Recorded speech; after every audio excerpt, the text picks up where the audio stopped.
Okay, so it says if the population itself is normally distributed with a sampling distribution of the sample means, um, is normally distribution for any sample size n. It says in either case, the sampling distribution of sample means has a mean equal to the population mean. What I mean by that is, remember when we did our problem here? Let me see. We go second bars. Oops, sorry. Stat, calc, one variable stats. And we did it for list 6, which was the average of the averages. See how we came up with 27.68, and we said that the average of the class was 28.33? So what the notes are telling me here, guys, is that the two averages are going to be the same, okay? Ours was a little off just because we were taking samples of how many again? 5. We were just taking 5 at a time, right? Okay. And then it says to find the standard deviation of that little piece. Remember when we did the standard deviation of our little piece right now, we said, oh, look, the spread here is only 2.98. It says if you know the standard deviation of the entire set, the way you're going to find the standard deviation of that smaller set you have, you're going to take that standard deviation, you're going to divide it by the square root of n. Okay? So it says here, in other words, the distribution of sample means has the same mean as the population, but the standard deviation of the sample means will always be smaller than that, right? So again, guys, remember when we did our spreads over there? We looked at our spreads on that side of the board and said, man, some of those standard deviations got kind of big. Our standard deviation here was only 2.98, right? It was much smaller, okay? It says the means of the samples will be less spread out from the population mean to the actual data itself. As the sample size increases, the means of the samples are even closer to the population mean. So the sample, so the standard deviation of the sample means gets smaller, okay? So I'm going to explain with our first problem over here. So let me grab a pen, and let's see if we can't make some sense out of this. Okay, so it says cell phone bills for residents of the city have a mean of 47 and a standard deviation of 9. Random samples of 100 cell phone bills are drawn from this population, and the mean of each sample is determined. Find the mean and the standard deviation of the sampling distribution sample means. Okay, so let's figure out what they're asking us to do here. In general, we already know that the mean here is what number? 47, right? And our standard deviation is what number? 9. Okay, so the first thing we're gonna find, guys, is what we call the mean of the sample means, okay? And the way we use that little mu with the little x on the bottom, okay? Remember what I said earlier about our particular problem with our average here, the 27.68? It was very close to what number? 28.33? Okay. So what we mean here is that this number here is going to be the same as that number there, because the average of the averages should still be that same number, okay? Now, the only part that's going to be different is the way we find our standard deviation. The way we're going to find our standard deviation, guys, we're going to take the standard deviation that we have, and we're going to divide it by the square root of n. So I want you to notice something. What's the standard deviation that we currently have? 9, okay? Then we got to figure out what is our n number. The n is the number of samples. There you go. Random samples of 100. Okay. So now, what we're doing is we're going to say 9 divided by, anybody know what's the square root of 100? What times what gives me 100? 10. Okay. Guys, if you take your calculator, we should come up with 0.9. Okay. All right. So I want to show you something here because they kind of have a picture here for us. And I want you to look at the picture. Remember what we said? Let me see if I can kind of scroll up just a little bit more. Oops.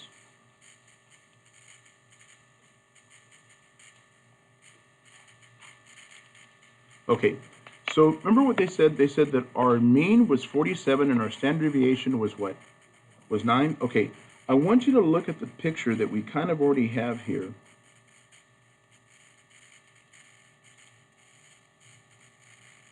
Right here. So here's my 47, right? Guys, if you have your calculator, what's 47 plus 9? Anybody know? 56. So think about it this way. Look, here's one deviation over, right? Isn't that 56? If I add another 9, wouldn't that be at 65, right? Guys, if I take away 9, what's 47 minus 9? 38. If I take away another 9, wouldn't that be at 29? Okay. The idea here is that I'm going to draw the same sort of picture. Okay. In the middle here, I'm going to put the number 47, right? But I want you to look, remember before, how far was it from here to here? Wasn't it 9, right? And from here to here, wasn't it another 9? Look at our standard deviation now. What's our standard deviation now? 0.9, right? So guys, what would be is the next one here would be, if that's $47, wouldn't that be $47.90, right? What would the next one be over? What's another 90 cents? 40, how much? $47.90, guys, plus another 90 cents? $48.80, right? Okay. Now, guys, do me a favor. Let's do the same thing, but let's subtract now. What's $47 minus 90 cents? 46.1, so $46.10. And if we subtract another 90 cents, what would we be left with here? 45.2, right? So $45.20. So, guys, the idea here is that aren't these numbers now much closer to each other? Because look, from 47, now I'm only going to $47.90. Now I'm only going to $47 or $48.80. Where before, weren't we going out to, we were going by $9, now we're going up by 90 cents. Does that make sense? So my standard deviation is a much smaller number now, right? Instead of having a big spread, now our spread is what? Smaller, right? Okay. Alrighty. So now I'm going to scroll on to the next thing here. Let's take a look at number 2. Number 2 says random samples of size 64 are drawn from the population in problem number 1. Find the mean and standard deviation of the sample means. Okay. So in problem number 1, what was our mean? 47, right? What was our standard deviation? 9. Now, the only thing that's going to be different here, guys, my n. Now we're taking samples of what size? 64. Okay. So we're going to find two things. The first thing we're going to find is our sample mean. Okay? The sample mean, guys, is always going to be the same as your regular mean. So you don't have to do much for that part. The only part that you got to figure out is, how do I find my sampling standard deviation?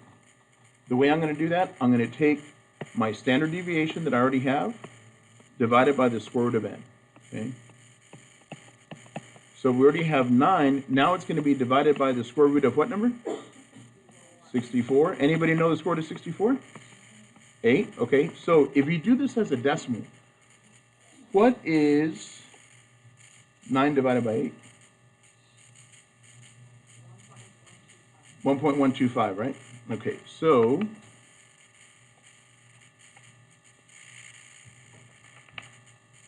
$1.125, right?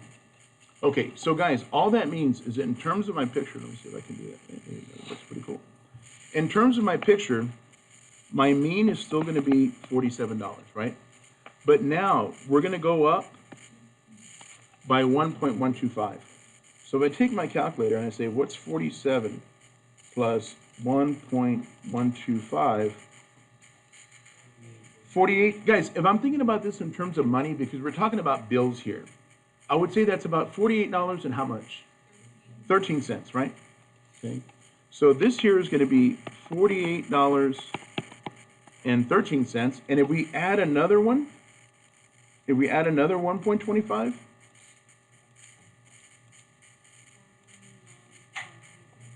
$49.25, right? Same thing. Okay, so $49.25. So this one here would be $49.25. Guys, let's do the same thing before we have to subtract. So now remember, we said our mean was 47, right? If we subtract 1.125, 45.88, okay? So right here, guys, I'm going to say that number was 45.88. And let's do that again one more time. 44.75. There we go, right? So again, if you notice, the data is much closer to each other, right? Instead of them being $9 apart, now they're only about $1.13 apart, right? Okay. All right.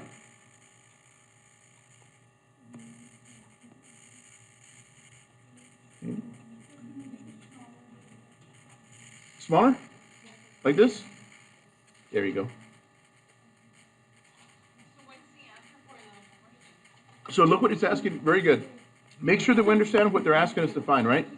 So look what it's asking us to find. It's asking me to find the mean and the standard deviation, right? So there's my mean. That's right. All I'm trying to do, the whole point of the picture is just to kind of get you to know or get you to realize that the standard deviations are going to be smaller. So that data, instead of being further spread out, is going to be closer together. Yeah. Okay. So very good question, guys. Remember what the standard deviation tells me. The standard deviation tells me the spread, right? So if we know that the spread is getting, if the spread is getting closer, would the graph be wider? Would the graph be más narrow? Más chiquito, right? Like the model, right? Like that. And if the spread is bigger, right? It's gonna look like my Pias, right? Short and wider, right? Everyone heard that before? Right? No? That was not a funny one for you guys? All right, never mind. I was trying to give you all a little chuckle. All right. I have a friend of mine who says that, he goes, when my mom and my aunts get together, there's 6 of them total. He says they look like half a dozen eggs because they're short and they're wide. All right. All right, guys. So let's take a look at the next one here. So look, I'm gonna do the same thing here before. So guys, to make sure that we know what we're doing, because I want to, just like Myra asked right now, what are we really trying to find? Look what the question's asking me to find. Find the mean and the what? Standard deviation. Okay. So guys, remember the first thing I'm going to do, I'm going to write down the mean and the standard deviation that I already have. Okay.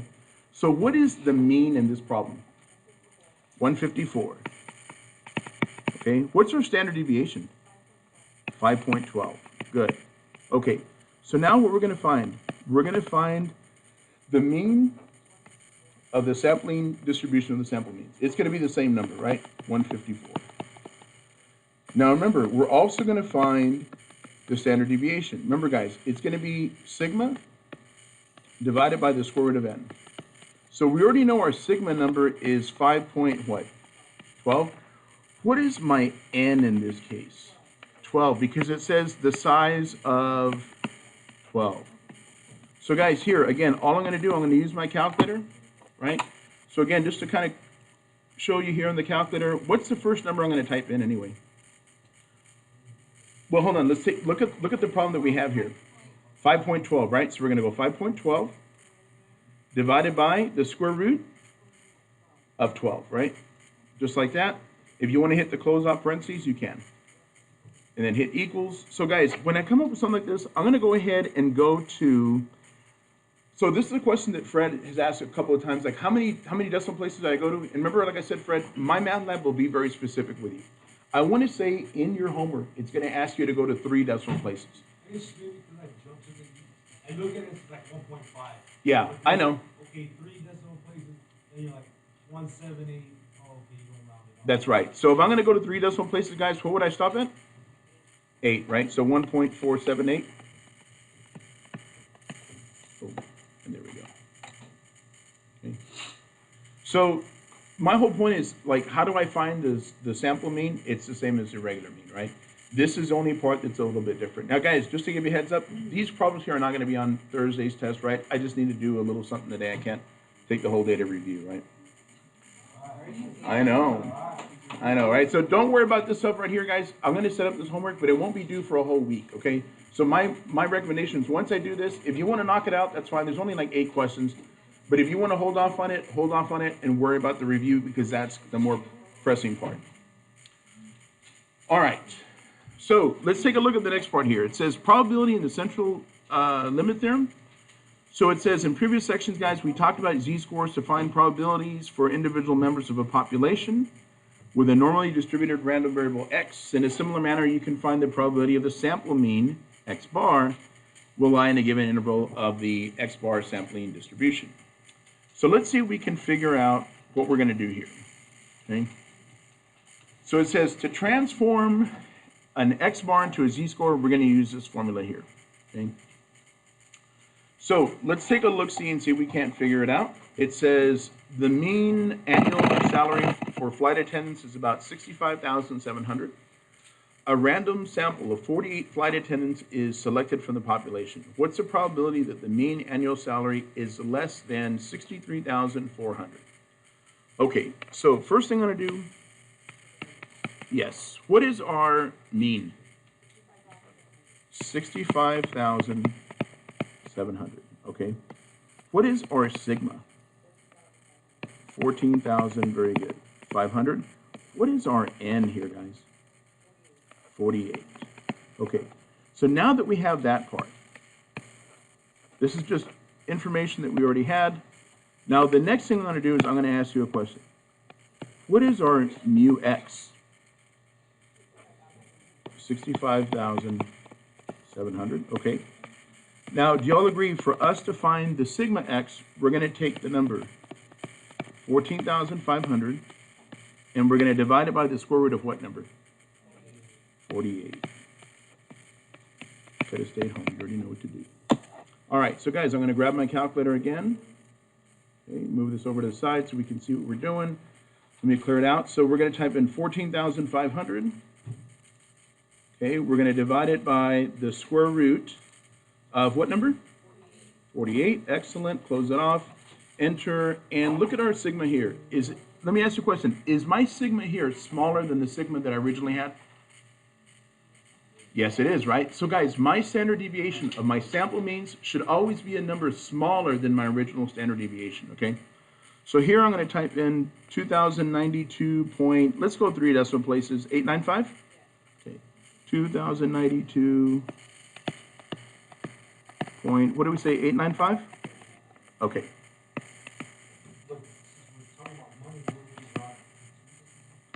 Yeah, actually, you know what? You're probably right, Fred. I would probably round it off to 2. I just did 3 because that's what a lot of times my math lab asks me. But if I was going to do that, 89 is like, okay, would you round it to 20? do I round it to, yeah, do I say 2093? Again, you know, I'd probably, in doing my calculations, I'll probably keep it to 3 decimals. But if you can do it with 1 or 2. And then my math lab also has what's called a tolerance built in there, right?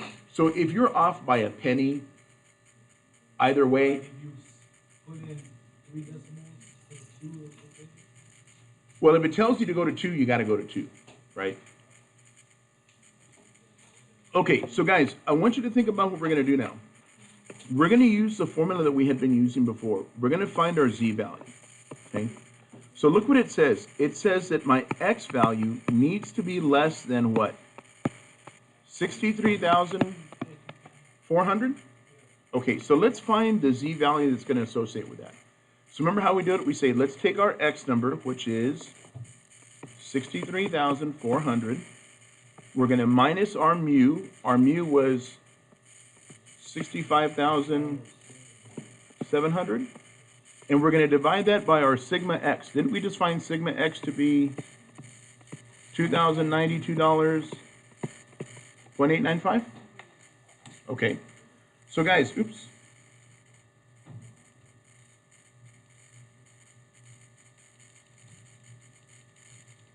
All right, so again, I'm going to take my calculator once again. So let's take our calculator right here. Let's clear it out. So the first number is 63,400 minus what? 65,700 equals, then we're going to divide it by what number? 2092.895. Okay. So look what we're coming up with for our z-value. Guys, remember, z-values are going to have how many decimal places? 2. Okay, so to 2 decimal places, what would I write for my z-value? Negative 1.10? Before we go on, are we okay how we came up with that negative 1.10? We're good so far? Okay, so guys, look what it says. If it says that x is going to be less than 63,400, that's the same thing as finding the probability that z is going to be less than negative 1 point what? Negative 1.10? Okay, so guys, if you like the table, we can use the table, right? If you like the calculator, you can use the calculator. So I'm going to show you both ways. Let me grab my table real quick if I can find it. I know it's somewhere here.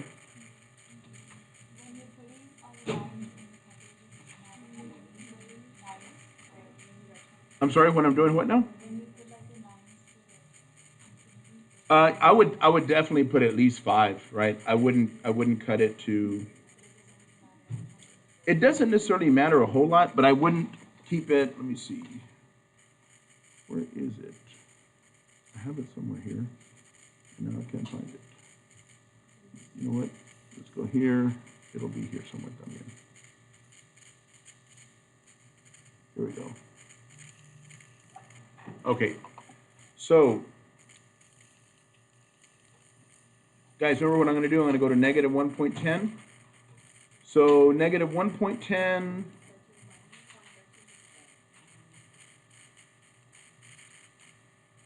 .1357. Everybody agree? Okay, so let's come back over here. 0.1357, right? And if we use our calculator, how would we do it on the calculator? Anybody remember how we're going to do this on the calculator? Second vars. What am I going to go to? Normal which one? Normal CDF? Okay. What's going to be my lower bound? Negative what? Okay. Comma, what was the next number? Negative 1.10. And are we getting the same thing? 0.357, right? Whichever way you like is the way you're going to do it, right? If you like using the calculator, use the calculator. If you like the table, use the table. Sound good? Okay. So guys, look, I'm going to scroll down to the next one here, okay? And it says, the graph below shows the lengths of time people spend driving each day. You randomly select 50 drivers ages 15 to 19. A little young to be driving, no? What's the probability that the mean time they spend driving is between 24.7 minutes and 25.5 minutes? Okay, let's do the same thing we did before. So remember what we did before. First thing we're going to do, guys, we're going to write down our variables, right? Okay, my question to you, number one, what is our average? 25. What is our standard deviation? 1.5. Okay, how many people are we taking? 50. Okay. So here's the first piece of information that it's already given to us, right? Okay. Now, guys, the second thing we're going to find them for these values, right? So what is my mu x? Still going to be 25, right? Okay. Now remember, the way we're going to find our standard deviation is we're going to take 1.5 divided by the square root of what number? Excuse me, 50. Okay.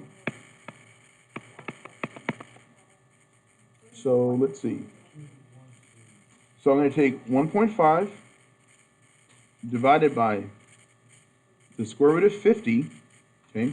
Guys, if we're doing this right, our standard deviation should be smaller than 1.5, right? 0.212? Okay.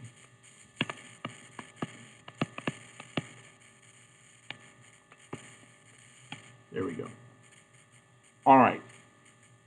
Now, look what it's telling me. It says that we're trying to find the probability that the mean time they spend is between those two numbers, right? So guys, I'm going to have to find two z-scores. Okay? The first one is going to be for 24.7. So we're going to take 24.7 We're going to subtract off 25, and we're going to divide it by our new standard deviation. What's our new standard deviation? 0.212? Okay. So again, let's take our calculator right here. So let me clear that out. Okay. So 24.7 minus 25 divided by 0.212, and I'm coming up with negative 1.42. Okay, so let's go negative 1.42. So far, we doing okay? Okay. Now, let's find our other z-score. What's the other x value we're going to take now? 25.5. Good. Minus 25. And we're still going to divide it by 0.212. Okay. So, if I grab my calculator here, 25.5 minus 25 divided by 0.212. And did you guys come up with 2.36? Cool. Okay. So guys, now what we're trying to figure out, we're trying to find the probability that z is in between the numbers negative 1.42 and 2.36, right? Okay, so before I go on, I want you to think about this for a minute, right? Here's my basic kind of graph here, right? Remember, guys, in the standardized, that number there is in the middle is going to be 0, right? What are the two z values we got? Negative 1.42.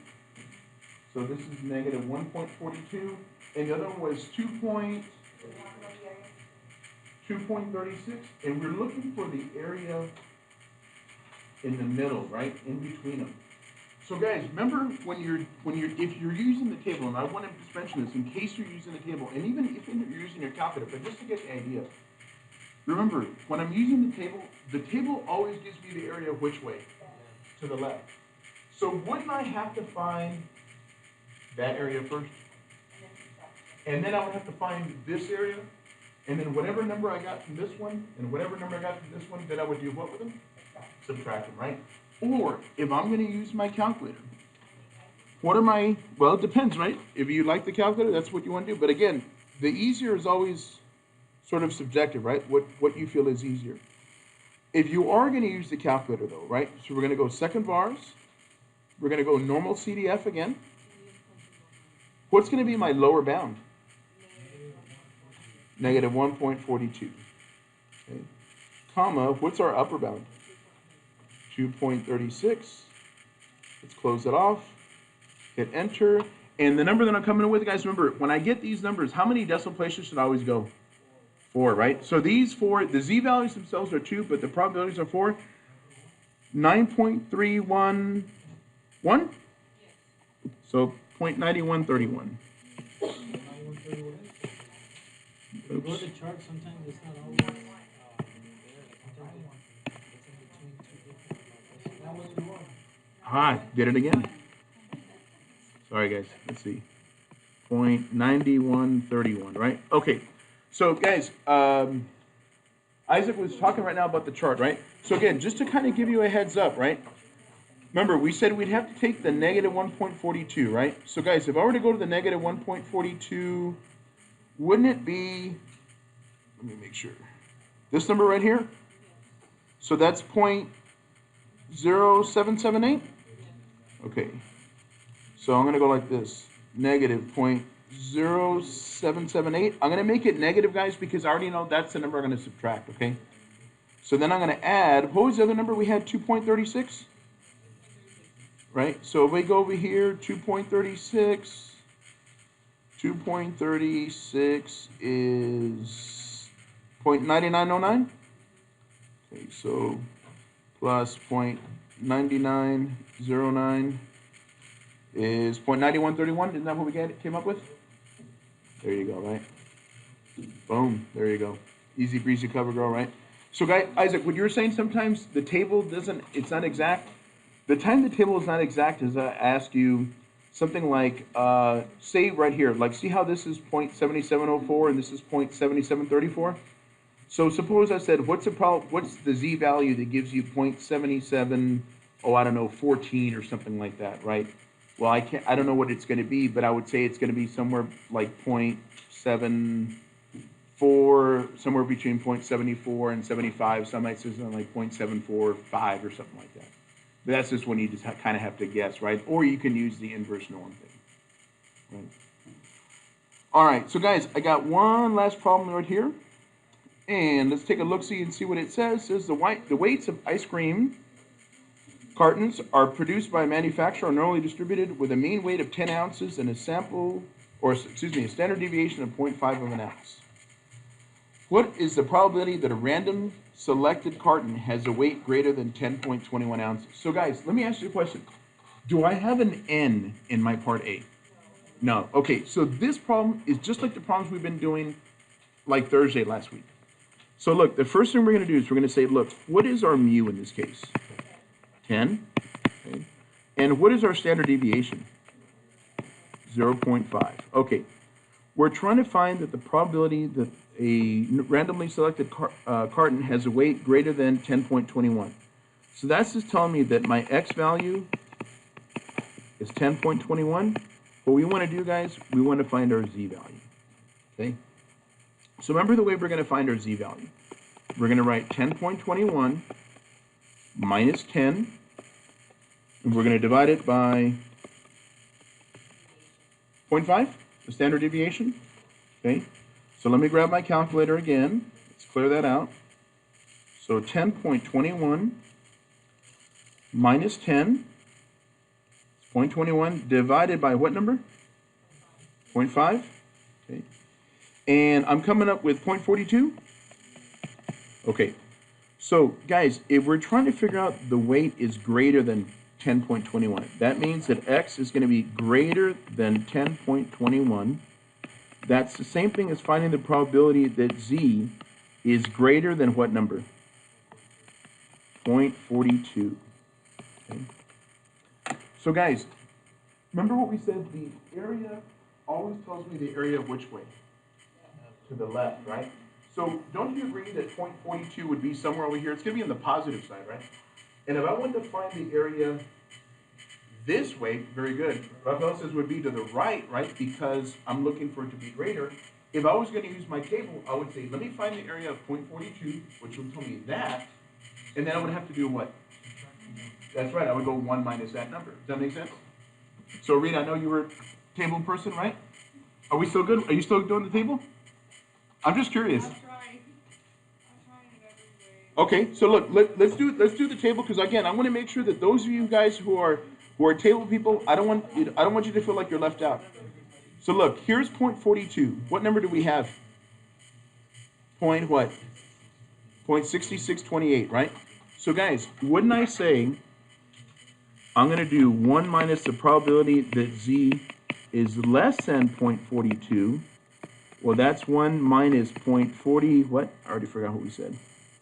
Let me come back and pull it up here. 42 was 0.6628. Everyone agree? Okay, so just making sure that we're good. 0.6628. 0.6628. Okay. So if I take my calculator again and I go 1 minus 0.6628, I'm coming up with 0.3372. Okay. Now guys, if you were going to use your calculator to do this in general, what would you do? Second vars. Okay.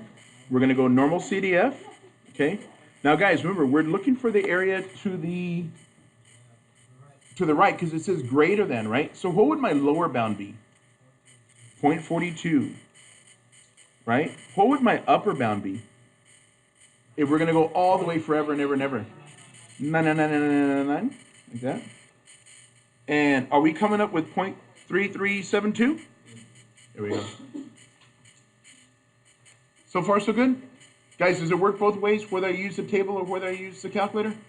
We're still getting the same numbers? You just shoot up the table with all the steps? You got to keep up with the steps, right? But again, Rita, tell me. On the calculator, it doesn't give it to us like that, and it lists everything. Okay, so what is it? It tells you lower bound, right? It tells you lower. Okay, so your lower bound would be 0.42. Okay. And then your upper bound is going to be your whole bunch of nines. Okay. And then is the next part z equals 0 or mu equals 0? That was like. The 0, right? Yeah. That just means, think about it this way. What's the number always in the middle? 0. And then don't my standard deviations go like this? One of them is 1, the next one is 2, so on and so forth. So this is telling you that first one there is 1. So you're never going to mess with those numbers there. You're going to leave those two numbers. Like, can you find the 85? Let's see.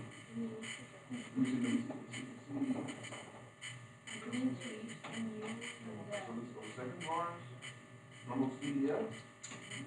So 0.42. You know what? Don't think your upper is. Is your upper 9999 or 0.9999? Oh, it is. So you gotta just put 999. Because if you go to 0.999, you're going 0.42, and then just a little bit more, right? You gotta go all the way over there, right? Good question, good question. So guys, let's take a look now. Let's see what else we got here. Okay, so I want you all to do me a favor. Look at part B. Part B says, now we're going to take how many cartons of ice cream? 25 of them, okay? So I'm going to do the same thing we did earlier, guys. Oops. We already know our mu, and we already know our standard deviation. Our mu was, what was the mu from the problem before, from part A? 10? Good. And our standard deviation was 0.5? Okay. Oops. Now, don't we also have an n being equal to 25? Okay. So guys, just like we did earlier, now what I want to find is what is my mu x and what is my standard deviation x. So we already know our mu x, right? What's our mu x going to be? Still going to be 10. Okay. Now, our standard deviation, guys, wouldn't it be the number 0.5 divided by the square root of what number? Square root of 25. Okay. All right, so let me grab my calculator here. And we're going to take 0.5 divided by, we said the square root of what number? 25. Good. And 0.1? Okay, guys, remember what we said here? That this number, mu x, should always be smaller than which one? I'm sorry, the standard deviation of x should always be smaller than our regular standard deviation, right? So my sigma x should always be a number smaller than my sigma, okay? If it isn't, that just means, hey, you know what, I made a mistake somewhere. It should always be smaller. Okay, so now, let me kind of scroll back up here because I want to make sure that we are doing this problem correctly. Oops. Okay, so look what it says now. What's the probability that their mean weight is greater than 10.21? Very similar to what we did a little while ago. Okay, so I'll come back over here. That's right. So we know that our x is supposed to be greater than 10.21. That's the probability we're trying to find. So I'm going to find my z-score. Okay, so I'm going to take 10.21 minus 10, which we did earlier, but now we're dividing it by what number?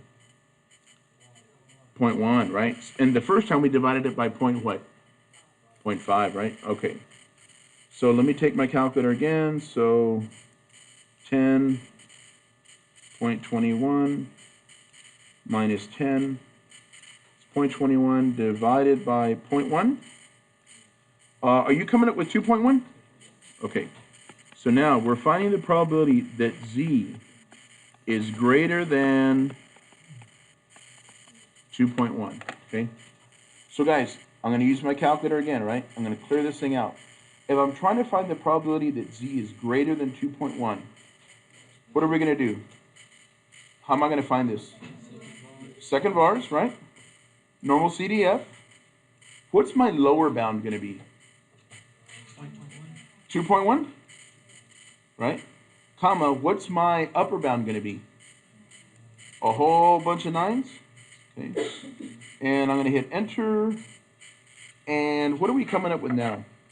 0.0179. 0.0179. Okay. Now that we found those two numbers, I want to think about what does it mean? What do we really sort of find here? Okay. Because the whole point is, do I even have an understanding of what we were doing, or do we were just doing it? And we might say, well, we were just doing it, right? But let's make sure we understand what's happening. Guys, these are decimals. How would I write this number here as a percent? 33.72%, right?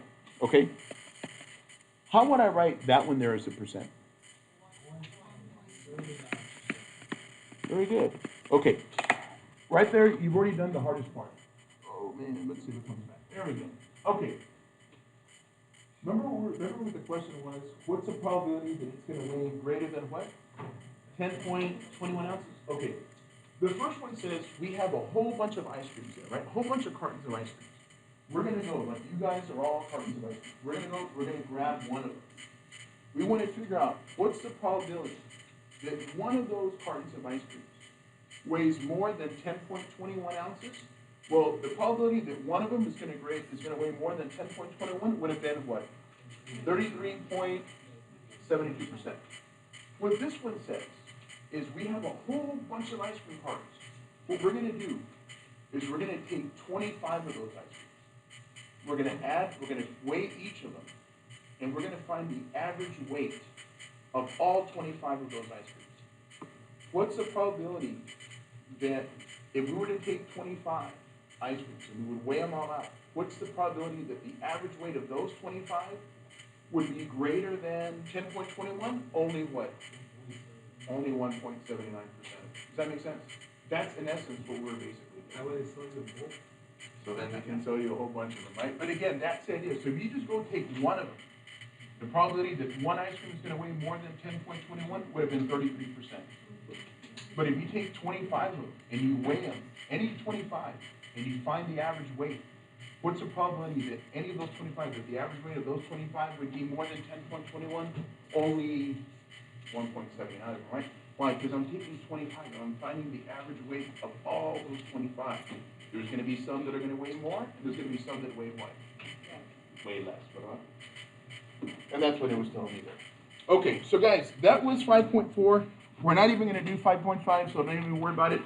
On next week, I'll bring you the notes for chapter 6, okay? But, guys, take a look here. Didn't we say we're going to finish by 8:04? Mira, 8:03.